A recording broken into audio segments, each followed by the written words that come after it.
all across our social channels. Alan Quinlan is back in studio. Welcome back, Connie.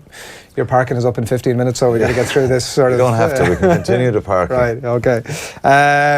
Grant, we spoke earlier on about the other conversation about painkillers that's dominated a lot of the back pages for the course of the week. So people can check that out if they wish. But we do want to look ahead to the weekend of rugby as well. Just to touch briefly on Ulster, obviously, who are in action at Scarlet's. Sorry, I've just been told by ear. How have you gone from matching with me to matching with Adrian? In the that's true, actually. That is a very good point. Move it, yeah, move it around. Keep you all happy on. Continuity's gone out the window. How am I matching with you? That's you're great. You're a bit closer, I suppose. Right, okay. You had to change your wardrobe, have you? Yeah. He's saying nothing. I'll bring in a couple of outfits.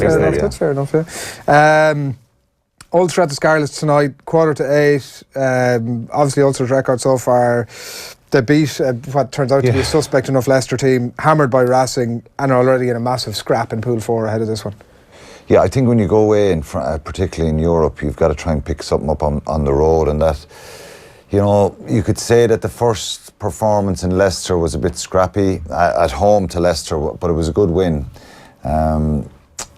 Going to Racing then, they started the game really well, got blown away then completely by Racing, which was demoralising. I look at the team, Adrian, and I think this looks like a strong Ulster team for probably the first time. And I know Damon McFarlane, he's had his injuries. They look strong, particularly if you look at 15, Ludick, Spate, Addison, McCluskey, Stockdale. That they're all strong, powerful, good players. And then Billy Burns is back from John Cooney. So they have a really good backline. But look, we go back to the same questions always with Ulster.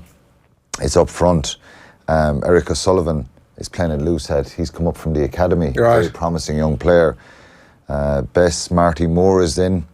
Henderson, the back row, Reedy, Murphy and Kutsia. Just when I looked at the team, it kind of jumped out. Right, okay. That's getting strong now. And, you know, they've had their issues with a few players. They've scraped through a few games against Cardiff last week in the Pro 14. Weren't very convincing, you know. So still a lot of questions there. They're away at the Scarlets. They need to get something on the road, you know, to get out of the group. And it's an opportunity from tonight. I'm not sure they'll get it done. Right. James Davies is back for the Scarlets. Yeah, look, they need to get it I done, wouldn't say, look, it's not completely... You think then they'd have to get something in Leicester when they play Leicester away. Yeah. Win your home games. You're looking at four wins, maybe three, with 3 losing bonus points has got teams in the last couple of seasons. But I just think for Ulster, getting out of the group is a really important part of getting them back on track, really, and that's a tough one from tonight. Yeah. All right. Bath against Leinster is live on Off the Ball on Saturday evening. It's a 5:15 start. It's at the Rec. First, obviously, the back-to-back games, and it's been a number of weeks, obviously, since the last bit of action. So just to remind people that Leinster had that thumping 52-3 win over Wasps in round 1. They lost by a point. Somewhat surprisingly at the time to Toulouse in round 2. So off the back of that defeat in Europe from a Leinster point of view, a good few injuries as well. Is this a good time, as good a time as it gets to be playing Leinster from a Bath's perspective? I'm not sure. I think the challenge for Leinster, the only challenge Leinster have nowadays is themselves, getting themselves right mentally. If you look at the strength and depth of their squad, and we speak about it a lot, and they proved that in the last couple of weeks with a third string side where they walloped, put 50 points on Ospreys and at home, and then away last week to the Dragons. It's phenomenal what they did in the last couple of weeks. Maybe 1 or 2 first team players in the group. Scott Fardy is probably one I can think of. James Lowe. They're the only ones that'll probably start tomorrow against Bath. It just goes to show all their internationals will come back. They got their wake-up call in Toulouse. They still should have won that game. Bit of mismanagement, poor kicking. Toulouse kind of got their tails up on a couple of occasions. And they got themselves in the game, and they kind of hung on in there. Leinster came back and took the lead in the second half, and you thought, well, they're going to get the results now. And Toulouse stole in the end with a fantastic try from Maynard. A little bit of a wake-up call for them, but I think that's probably only going to make them more focused going to Bath tomorrow. Well, when you talk about them almost sort of themselves being their biggest thing, like that kick in the hole almost might be exactly the thing. Yeah, so this group, the group that Leo Cullen will pick tomorrow won't have played in a few weeks together. A lot of them would have played for Ireland, but putting on that blue jersey again, they certainly won't. Like I said, the loss in Toulouse will focus the minds a little bit more. Bath have been poor. I think they've won 3 in the Premiership. I have it here.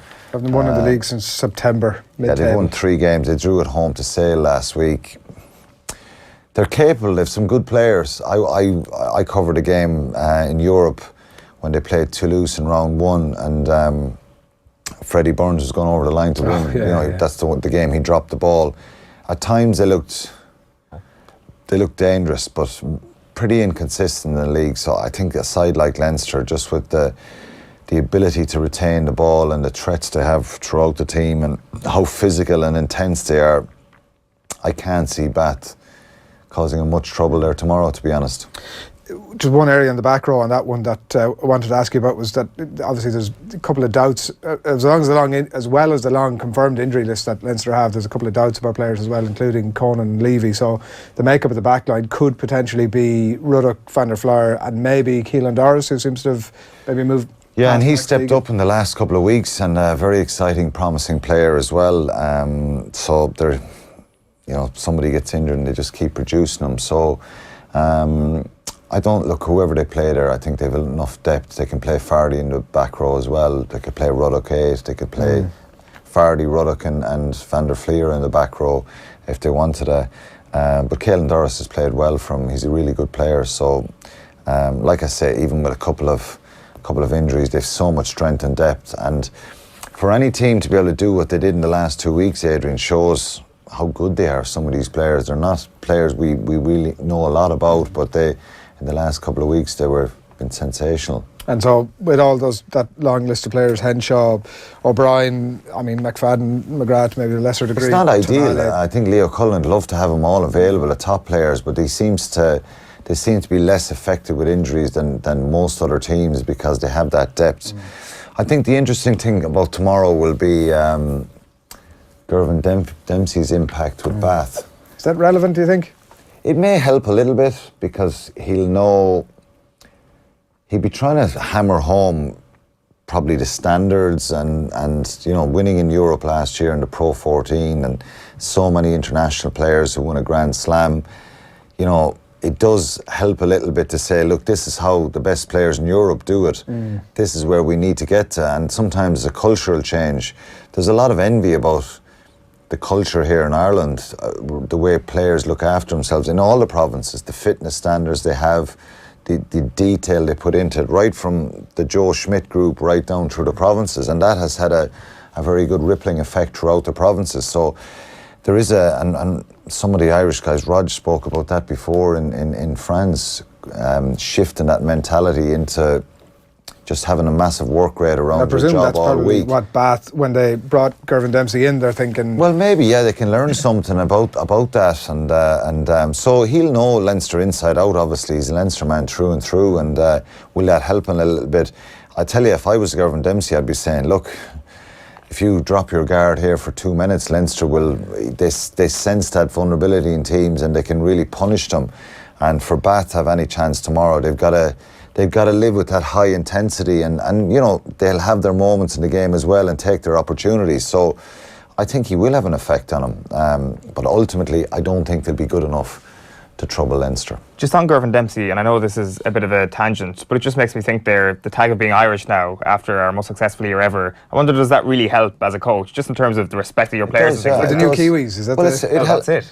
There's an intrigue, and when I played with Munster, there was intrigue by some of the French clubs as to how we did it, because they probably looked at the team and said, well, I'm as good as or better than some of these guys in the Munster team, and we've bigger budgets and we've some world superstars and we can't beat them, or why can't we win in Europe? And it's just that consistency. So I think they can learn from it, and certainly teams will look at Leinster and their success winning 4 European Cups and say, well, there'll be an envy from coaches and players and clubs all over Europe to say, well, they're the kind of standard bearers. That's the standard. How do they do it? and there'll be an intrigue about how they do it. So Gervin would have been part of that group. So I'm sure Bath would be, that's his role there, is to try and help and improve the team that's there. A lot of the times we see in France and England incredibly talented squads, but they just don't seem to gel together and get the best out of themselves. And sometimes that's down to mentality and culture and how they conduct themselves. It's interesting to see as well. One thing that I saw this week was that somebody high up in the Welsh Union was saying that they have two Irish, Aussie and a Kiwi coaches of the province, and obviously a Kiwi at the head coach role as well. And he was saying that actually we need to get a bunch of Welsh coaches in there. If you look at the spread of quality, on your point of Irish coaches that exist across the planet at the minute, between Rog and Paul O'Connell and Mike Prendergast and Jordan Murphy and Gervin Dempsey and Alan Clark, there's a long Jackman, even though he's struggling with at the moment with the Dragons, which is always going to be tough. Conor O'Shea, Mark McCall, Jeremy Davidson is coaching in France. Dennis Fogarty's coaching in France. Like when you look Jonathan at Bell, the spread David of Humphreys, coaches in Ireland, like it's an Irish, a Kiwi, an Aussie, South African, and an Englishman, a Kiwi at the head role, which will be an Englishman next year. You just wonder at some point or another, all those names that we've mentioned, the profit in your own land sometimes is not always the most popular thing. No, and it's harder sometimes because there is that scrutiny here when there's four jobs in the provinces, essentially head jobs. Felix Jones, Jerry Flannery, they're coaching in Munster. John Fogarty's in Leinster. Richie Murphy, with Ireland as well.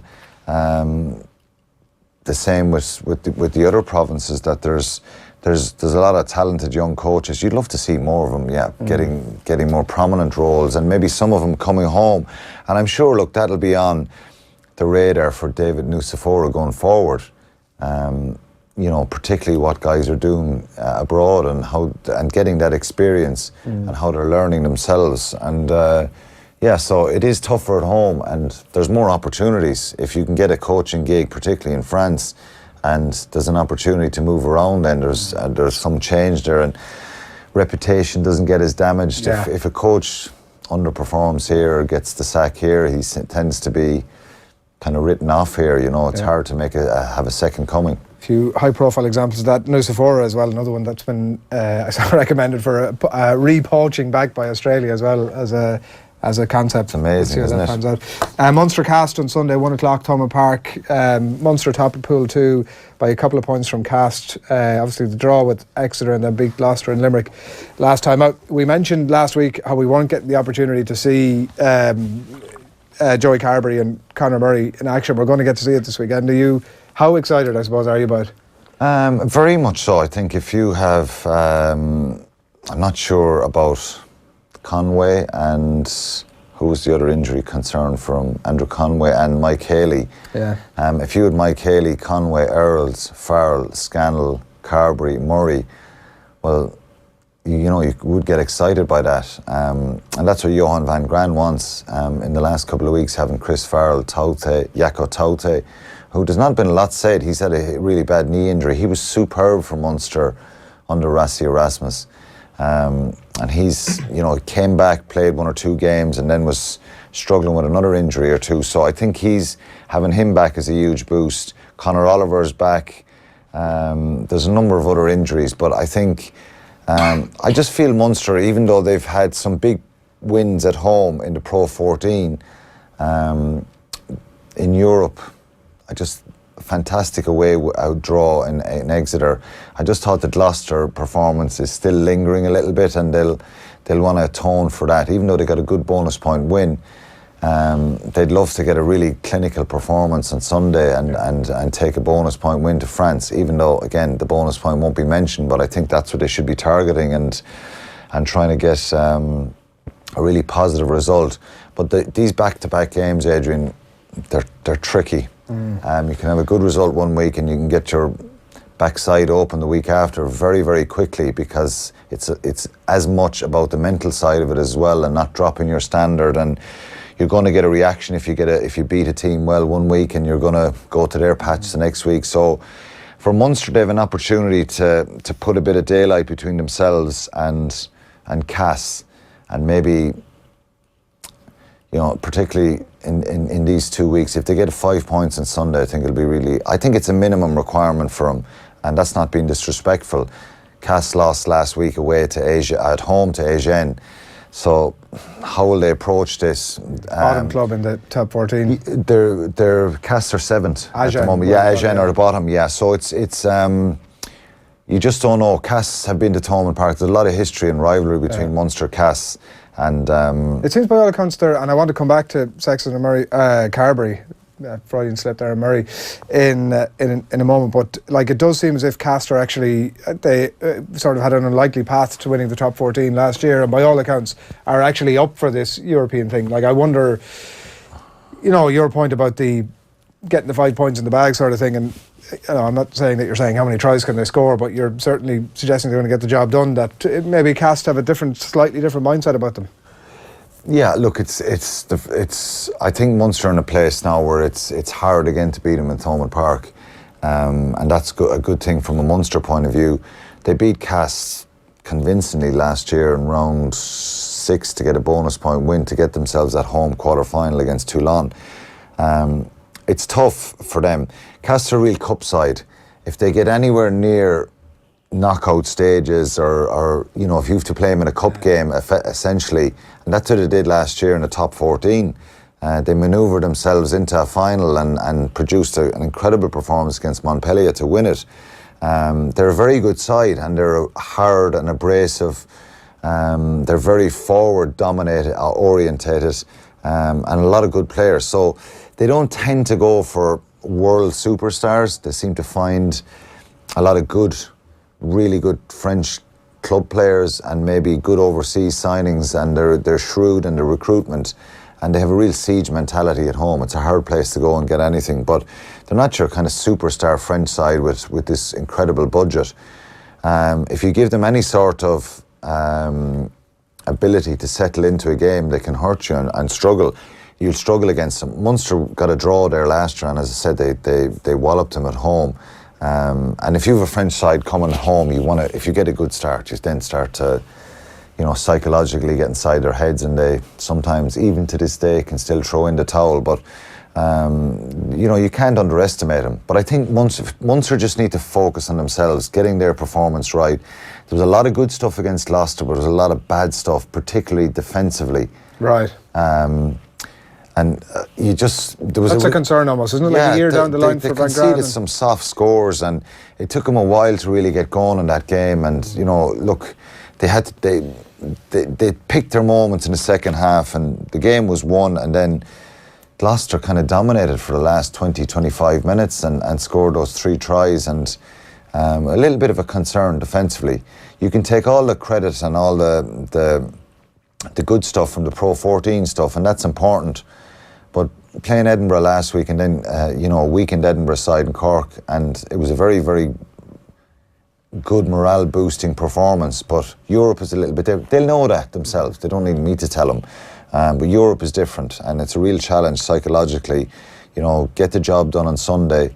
And for all the provinces, they've got to go away. For Munster, they're away in France next week. It's a real opportunity. If you can get 2 good results in these weekends, well, you're halfway there to getting out of the group. Well, the thing is, if we're sitting here Monday talking about a bonus point win for Munster, nobody's going to be surprised. And like, say if you rewind 12 months and Johan Van Graan's in, things look a little bit unsteady, Simon Zebo's on the way out, etc., etc. Like, does Van Graan not have to take huge amount of credit for not only the way he's steadied the ship, but has moved it in a direction where you can probably make an argument now that Munster are perhaps better placed to win the Heineken Champions Cup than they were 12 months ago? Yeah, you just feel that it's got to this. He's had to deal with a fair bit of stuff, Van Graan, and I think he's handled it well. I think consistency. I think there's some of the issues this year have been, and they'll still linger, is the Cardiff away game, or the away game in Glasgow in the Pro 14 and the Cardiff one. You know, 2 bad losses where Munster were bullied. Did Sandy Park not undo that though? It did a fair bit, but you can't. I think we need to see a couple of more of those results. There's just a sense and a feeling that they've kind of, with the injuries coming back, the people have come back in, that now is their time to maybe start, you know, getting a bit of consistency and a real edge to them, and that's what you'd hope. So yeah, Van Graan has done a very good job, But with the squad they have now, there's a bit more pressure and expectation to say, look, hey, you've got to deliver now. We want to see Munster in the knockout stages again, and they should be. So that's why, look, you've got to be very careful. You can't... Europe is strange at times, and particularly these weekends, you saw Leinster a few years ago. They beat Northampton really convincingly. A week later, they lose at home in Lansdowne Road. So it's tricky to manoeuvre your way through this. But I think, yeah, he's done a good job, Van Graan, for sure. Just one question that's occurred to me. Who would you rather have? Luke McGrath and Johnny Sexton, or Joey Carberry and Conor Murray?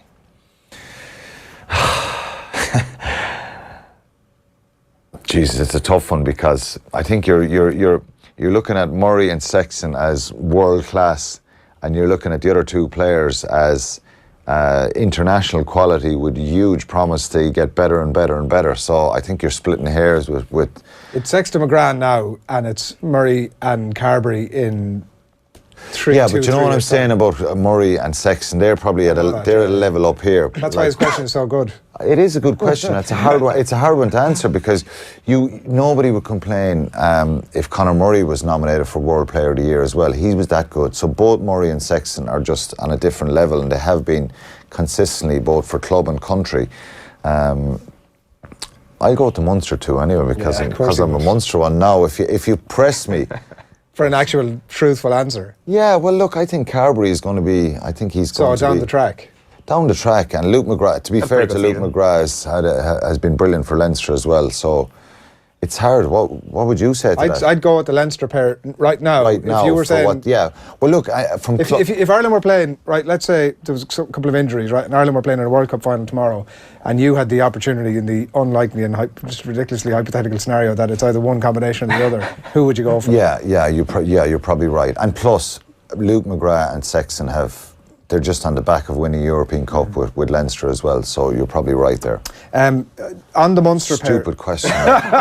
Jesus. You send him away on a couple of weeks' holidays, Quinlan. This is what happens. He comes back with all this inspirational sort of stuff.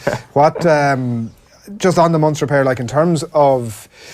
With Murray, right, over the last number of years, the quality of 10 that he's had hasn't been to the standard that he would have wanted or Munster would have wanted. So I suppose a lot of his game has been dictated by that, and he's probably been a little bit more of a French knight almost in his capacity to run a game in a way that he might not now be required to be.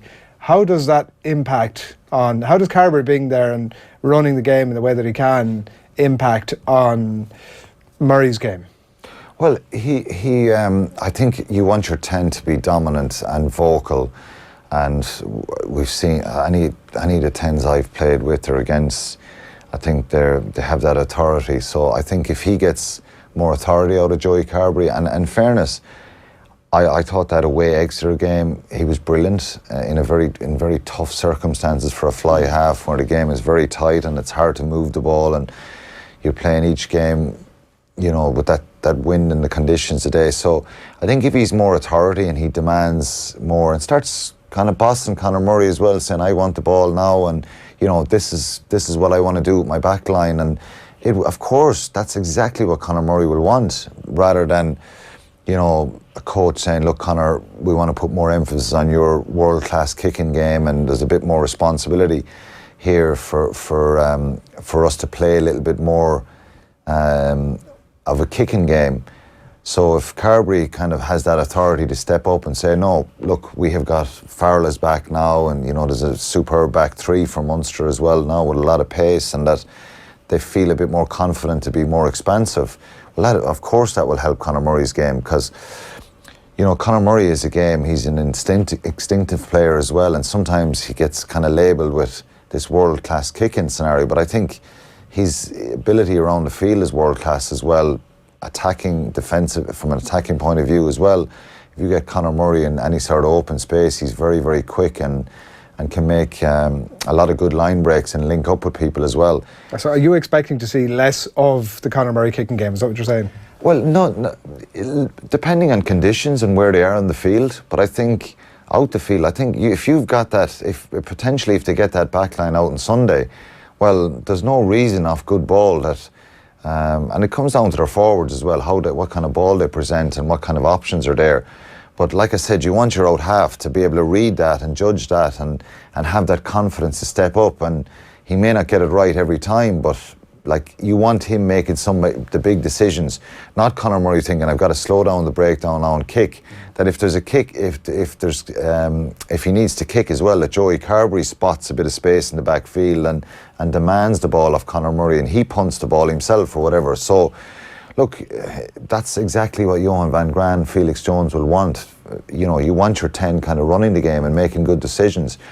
I played with Rog for so long, and you could hear the barking and the orders, and he'd walk past the line out and say X is happening, and you feel you don't question that because... Was he the only one on the pitch that was doing that? I know, your scrum half. Strings would as well, and Tomas O'Leary when he was there, but Strings and Rog would have played so long together, and you know, when Rua Tupoki was there, he was really good at being saying, you know, we want the ball, we're going to do something now. And so the more vocal your whole backline are. So it's Rory Scannell outside Joey Carberry as well, if he plays, and Chris Farrell looking to add to something and having a real desire to add to it. But I think they need, you know, with the players they have now, and they have back and available for them, I think there's every reason to be hopeful that you can get a more clinical performance out of them. But defensively, I think that's where at times this year they've looked poor in some of the away games that you talk about as well.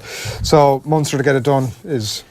Yeah, I think so. I think they're you just get that feeling, don't you, Owen, that there's a different feel about them. That away draw in Exeter was incredibly resilient and strong.